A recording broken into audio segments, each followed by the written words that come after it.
3 Februari, hari ke-34. Bacaan Imamat pasal 8 sampai dengan pasal 10. Perintah dan pelanggaran imam. Garis besar. Setelah jenis-jenis korban dijelaskan, saat ini akan dibahas mengenai persyaratan ilahi bagi para imam yang akan melakukan korban tersebut. Musa menguduskan Harun dan keempat anaknya untuk melayani di Kamah Suci. Pengorbanan dan upacara berlangsung selama 7 hari berturut-turut, dan setelah itu Harun memulai tugasnya. Akan tetapi, minggu perdana yang menggembirakan itu tiba-tiba berakhir karena ketidaktaatan dan kematian 2 putra Harun yang mengantarkan pada pengumuman ilahi tentang pelanggaran dari perilaku para imam. Renungan harian. Apakah hal ini pernah terjadi kepadamu? Anda terlambat untuk suatu pertemuan yang membuat Anda memacu mobil melampaui batas kecepatan maksimal. Tiba-tiba, Anda melihat sekilas lampu berkedip di kaca spion Anda. Anda pun menjadi putus asa karena mobil polisi semakin dekat dan akhirnya berhenti, dan mobil polisi itu sekarang tepat berada di sebelah mobil Anda. Apakah pengalaman itu akan mengubah kebiasaan mengemudi Anda? Setidaknya untuk beberapa kilometer berikutnya. Salah satu alasan Tuhan memberikan perjanjian lama kepada Anda adalah untuk memberikan lampu kilat sebagai peringatan tentang situasi berbahaya. Nadab, Abihu, dan orang-orang lain yang memperlakukan kesucian Tuhan dengan seenaknya mendapat pelajaran yang sangat berat. Anda sebaiknya tidak perlu mengalami hal ini jika Anda belajar dari teladan menyakitkan mereka dan menyimpannya dalam hati. Di meja makan malam ini, bacakanlah dengan keras 1 Korintus pasal 10 ayat 11. Kemudian, berdasarkan kisah Nadab dan Abihu, pelajaran apa yang Anda dapat dari kehidupan mereka dan bisa menjadi pelajaran seumur hidup bagi Anda? Anda harus mengingat bahwa Anda tidak mempunyai waktu untuk hidup yang cukup lama untuk mengulangi semua kesalahan orang lain. Jika Anda berjalan melawan hukum Allah, Anda mendapatkan kehancuran.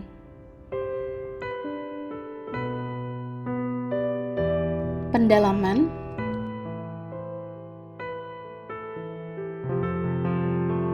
Pakaian imam besar hanya untuk satu.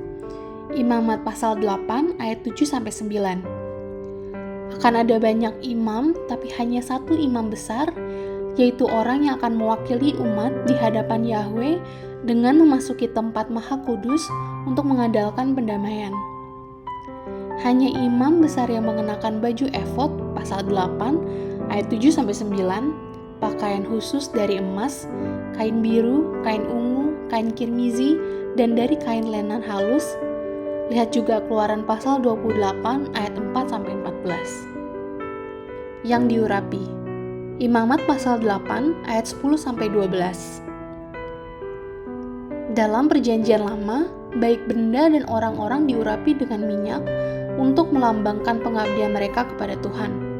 Imamat pasal 8 ayat 10-12. Kata Ibrani dan Yunani untuk Kristus atau Mesias berarti yang diurapi. Meskipun banyak nabi, imam, dan raja yang merupakan orang-orang yang diurapi, namun Yesus adalah pribadi yang diurapi dengan sempurna serta memenuhi ketiga jabatan ini: nabi, imam, dan raja. Yesus mengucapkan firman Tuhan dan melakukan mujizat seperti yang dilakukan oleh para nabi besar. Berdasarkan kematian dan kebangkitannya, dialah imam besar kita yang agung. Mazmur 110 ayat 4, Ibrani pasal 7 ayat 16, dan dialah raja segala raja. Wahyu pasal 17 ayat 14, pasal 19 ayat 16. Tujuan kekudusan dalam perayaan. Imamat pasal 10 ayat 10. Hukum kekudusan dalam perjanjian lama dirancang untuk membentuk orang Israel sebagai umat yang dikhususkan untuk Allah. Pasal 10 ayat 10. Hukum ini juga merupakan pelajaran pokok dengan mengamati hukum kekudusan saat perayaan. Bangsa Israel diingatkan akan kekudusan untuk berhati-hati saat mendekati Tuhan yang kudus. Kekudusan adalah perayaan tidak pernah dapat terjadi dengan sendirinya, dan juga tidak dapat terjadi bila ritual yang dilakukan tidak dilaksanakan sungguh-sungguh. Ingatlah bahwa perhatian utama Tuhan adalah ketaatan yang berasal dari hati yang benar-benar dikhususkan untuknya. Amin. Tuhan Yesus memberkati.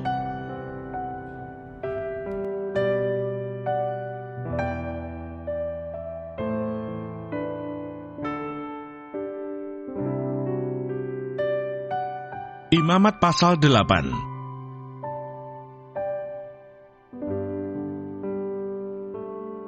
Pentahbisan Harun dan anak-anaknya. Tuhan berfirman kepada Musa, "Panggillah Harun dan anak-anaknya bersama-sama dengan dia, dan ambillah pakaian-pakaian, minyak urapan, dan lembu jantan korban penghapus dosa, 2 domba jantan dan bakul berisi roti yang tidak beragi. Lalu suruhlah berkumpul segenap umat ke depan pintu kemah pertemuan." Musa melakukan seperti yang diperintahkan Tuhan kepadanya. Lalu berkumpullah umat itu di depan kemah pertemuan. Berkatalah Musa kepada umat itu, "Inilah firman yang diperintahkan Tuhan untuk dilakukan." Lalu Musa menyuruh Harun dan anak-anaknya mendekat, dan dibasuhnyalah mereka dengan air. Sesudah itu dikenakannya kemeja kepadanya, diikatnya ikat pinggang, dikenakannya gamis, dikenakannya baju efod, diikatnya sabuk baju efod, dan dikebatkannya sabuk itu kepadanya. Dikenakannya tutup dada kepadanya, dan dibubuhnya di dalam tutup dada itu Urim dan Tumim. Kemudian ditaruhnyalah serban di kepalanya, dan di atas serban itu di sebelah depan ditaruhnyalah patam emas, yakni jamang yang kudus, seperti yang diperintahkan Tuhan kepada Musa. Musa mengambil minyak urapan, lalu diurapinya kemah suci serta segala yang ada di dalamnya, dan dikuduskannya semuanya itu. Dipercikannya sedikit dari minyak itu ke mezbah 7 kali, dan diurapinya mezbah itu serta segala perkakasnya, dan juga bejana pembasuhan serta alasnya untuk menguduskannya. Kemudian dituangkannya sedikit dari minyak urapan itu ke atas kepala Harun, dan diurapinya dia untuk menguduskannya. Musa menyuruh anak-anak Harun mendekat, lalu dikenakannya kemeja kepada mereka, diikatnya ikat pinggang, dan dililitkannya destar seperti yang diperintahkan Tuhan kepada Musa. Disuruhnya membawa lembu jantan korban penghapus dosa. Lalu Harun dan anak-anaknya meletakkan tangannya ke atas kepala lembu jantan korban penghapus dosa itu. Lembu itu disembelih, lalu Musa mengambil darahnya. Kemudian dengan jarinya dibubuhnyalah darah itu pada tanduk-tanduk mezbah sekelilingnya, dan dengan demikian disucikannya mezbah itu dari dosa. Darah selebihnya dituangkannya pada bagian bawah mezbah. Dengan demikian dikuduskannya mezbah itu, dan diadakannya pendamaian baginya. Diambillah segala lemak yang melekat pada isi perut, umbai hati, kedua buah pinggang serta lemaknya. Lalu Musa membakarnya di atas mezbah. Tetapi lembu jantan itu dengan kulit, daging, dan kotorannya dibakarnya habis di luar perkemahan, seperti yang diperintahkan Tuhan kepada Musa. Kemudian disuruhnya membawa domba jantan korban bakaran. Lalu Harun dan anak-anaknya meletakkan tangannya ke atas kepala domba jantan itu. Domba itu disembelih, lalu Musa menyiramkan darahnya pada mezbah sekelilingnya. Domba itu dipotong-potong menurut bagian-bagian tertentu. Lalu Musa membakar kepalanya dan bagian-bagiannya dan lemaknya. Tetapi isi perut dan betisnya dibasuh dengan air. Lalu Musa membakar seluruh domba jantan itu di atas mezbah. Itulah korban bakaran yang baunya menyenangkan, yakni suatu korban api-apian bagi Tuhan, seperti yang diperintahkan Tuhan kepada Musa. Kemudian disuruhnya membawa domba jantan yang lain, yakni domba persembahan pentahbisan. Lalu Harun dan anak-anaknya meletakkan tangannya ke atas kepala domba jantan itu. Domba jantan itu disembelih. Lalu Musa mengambil sedikit dari darahnya dan membubuhnya pada cuping telinga kanan Harun, pada ibu jari tangan kanan, dan pada ibu jari kaki kanannya. Musa menyuruh anak-anak Harun mendekat, lalu membubuh sedikit dari darah itu pada cuping telinga kanan mereka, pada ibu jari tangan kanan, dan pada ibu jari kaki kanan mereka. Lalu Musa menyiramkan darah selebihnya pada mezbah sekelilingnya.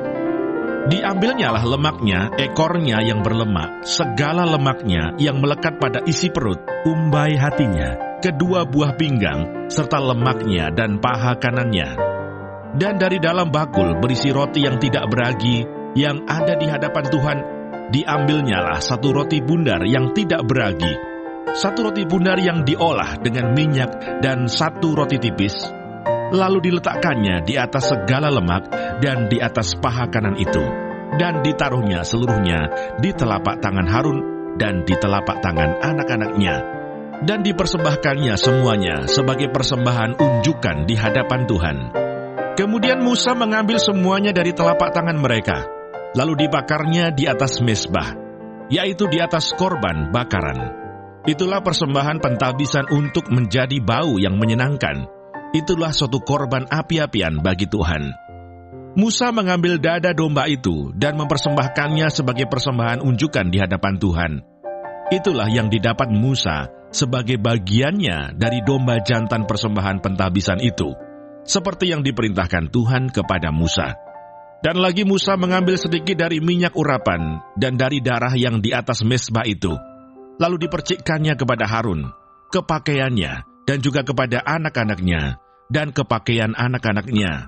Dengan demikian, ditabiskannya Harun pakaiannya, dan juga anak-anaknya, dan pakaian anak-anaknya. Berkatalah Musa kepada Harun dan kepada anak-anaknya, "Masaklah daging itu di depan pintu kemah pertemuan. Di sanalah kamu harus memakannya dengan roti yang ada di dalam bakul untuk persembahan pentahbisan, seperti yang telah kuperintahkan dengan berkata, Harun dan anak-anaknya haruslah memakannya. Dan apa yang tinggal dari daging dan roti itu, haruslah kamu bakar habis dengan api. Janganlah kamu pergi dari depan pintu kemah pertemuan selama 7 hari, sampai kepada genapnya perayaan pentahbisan, karena perayaan pentahbisan akan berlangsung 7 hari lamanya. Seperti yang diperbuat pada hari ini, demikian juga diperintahkan Tuhan kamu perbuat kelak untuk mengadakan pendamaian bagimu. Di depan pintu kemah pertemuan, haruslah kamu tinggal siang malam 7 hari lamanya, dan kamu harus lakukan kewajibanmu terhadap Tuhan dengan setia, supaya janganlah kamu mati, karena demikianlah diperintahkan kepadaku. Maka Harun dan anak-anaknya melakukan segala firman yang diperintahkan Tuhan dengan perantaraan Musa. Imamat pasal 9.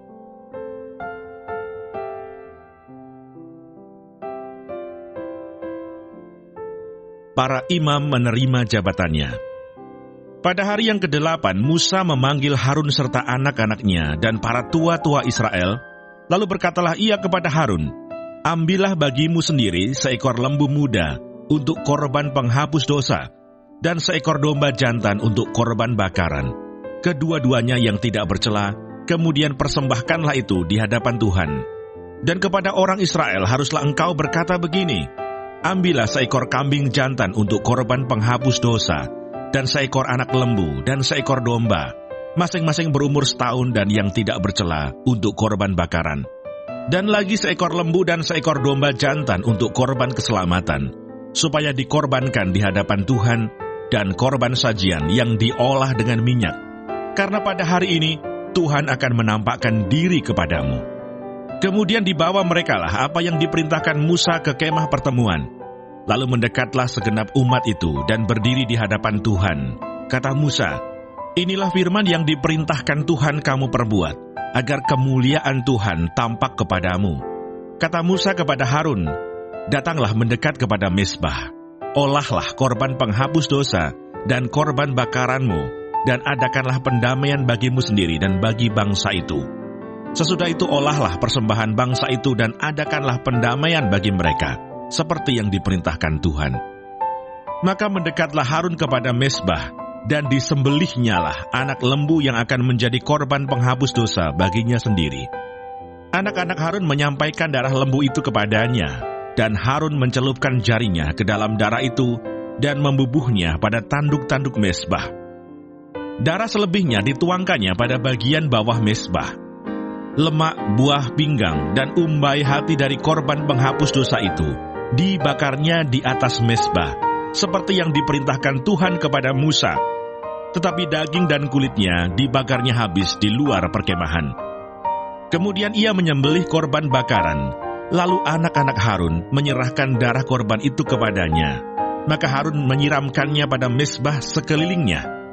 Juga diserahkan merekalah kepadanya korban bakaran itu menurut bagian-bagian tertentu, beserta dengan kepalanya, lalu dibakarnya di atas mezbah.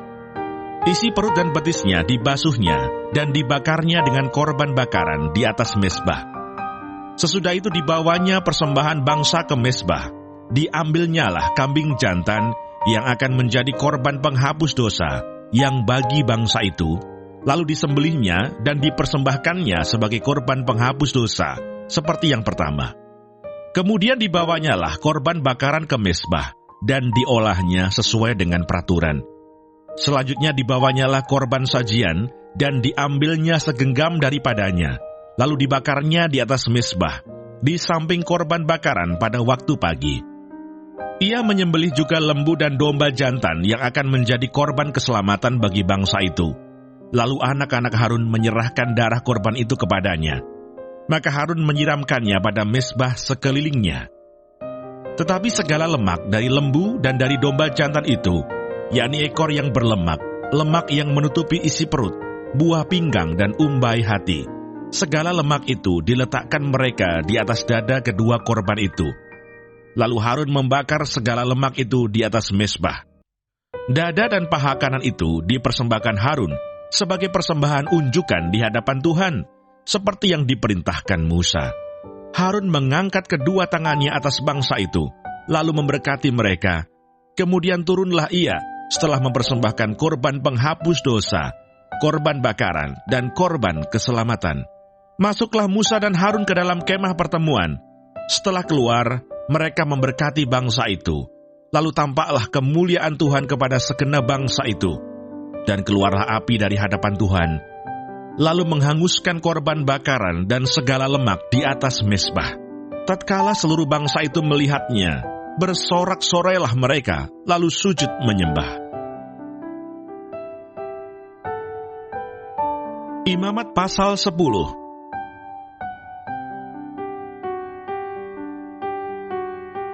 Kematian Nadab dan Abihu.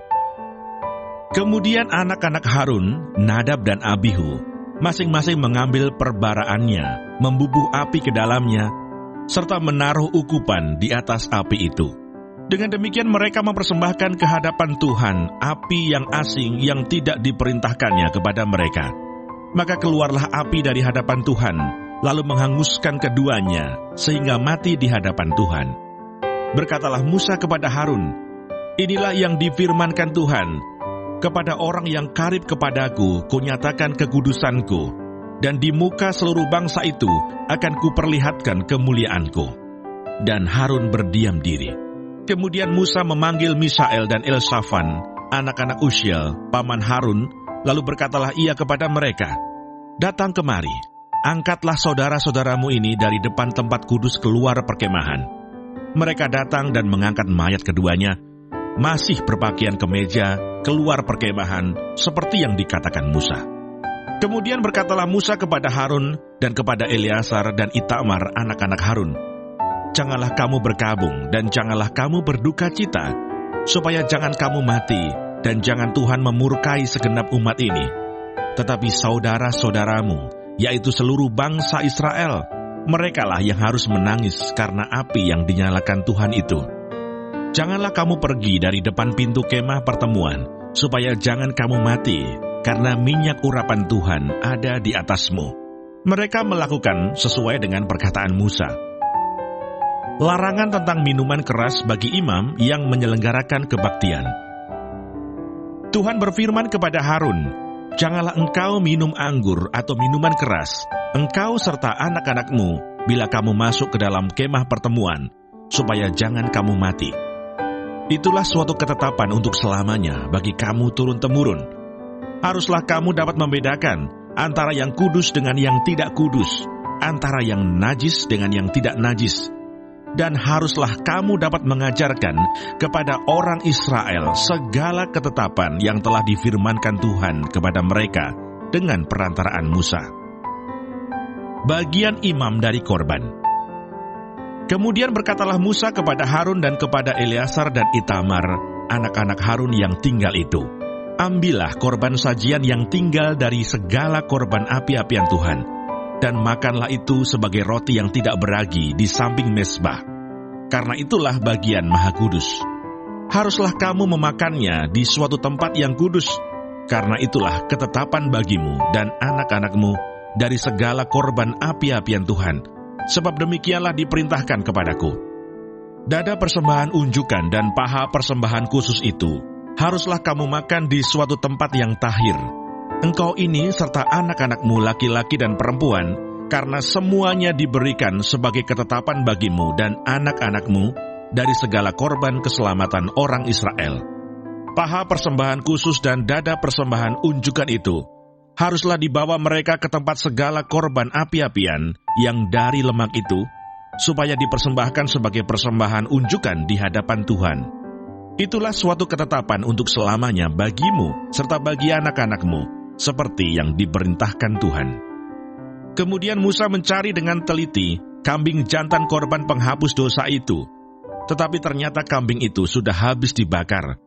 Sebab itu dimarahinya lah Eleazar dan Itamar, anak-anak Harun yang tinggal itu, katanya, "Mengapa tidak kamu makan korban penghapus dosa itu di tempat yang kudus?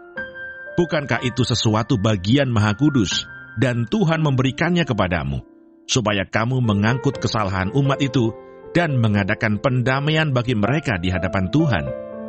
Lihat, darahnya itu tidak dibawa masuk ke dalam tempat kudus. Bukankah seharusnya kamu memakannya di tempat kudus, seperti yang telah kuperintahkan?" Lalu berkatalah Harun kepada Musa, "Memang benar, pada hari ini mereka telah mempersembahkan korban penghapus dosa dan korban bakaran mereka ke hadapan Tuhan. Tetapi hal-hal seperti tadilah yang kualami. Jikalau pada hari ini aku memakan juga korban penghapus dosa, mungkinkah hal itu disetujui oleh Tuhan?" Ketika Musa mendengar itu, ia menyetujuinya.